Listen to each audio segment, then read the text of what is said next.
கொஞ்ச நேரத்துக்கு முன்னாடியே நான் ஒருத்தர் சொல்லி முடிச்சிருப்பான். இண்டிகேட்டரும் போட்டாச்சு ரைட்டில். அந்த ஒயிட் லைன் தாண்டி நான் ரைட்டு ஒன்று எடுக்கிறதுக்காக வந்துட்டு பொறுமையாக வண்டி ஓட்டிகிட்டு வந்துட்டுருக்கேன். ஒருத்தன் வந்தான் புல்லட்டில் சர்ன்னு.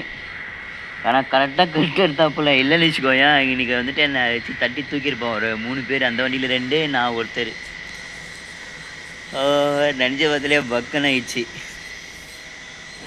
இன்றைக்கி தினத்தந்தியில் வந்து பார்த்தீங்கன்னா அகெயின் வந்துட்டு பிஜிஎனோடது ஆடு நல்லா தான் இருக்குது. இந்த டிசைனும் க்ளப் ஹவுஸு எம்எல்சிபி.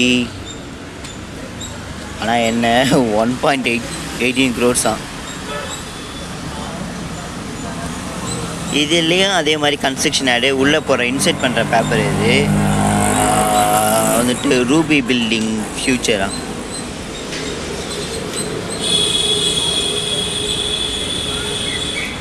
அப்புறம் ஒரு புக்கு ஒன்று, தேவதை.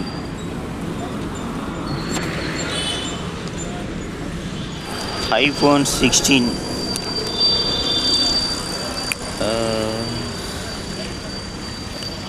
என்ன ரேட்டு இது?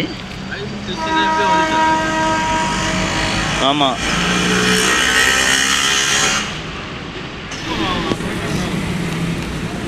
நான் ஜீரோ லோ பட்ஜெட்டில் ஐஃபோன்லாம் வாங்க முடியாதா?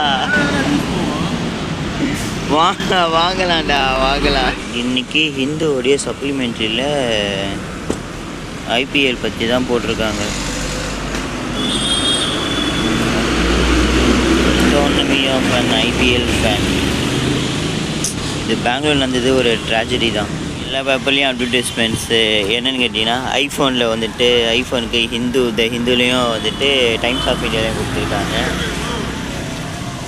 வேறு இதுவும் ஹிந்து, அது டைம்ஸ் ஆஃப் இந்தியா.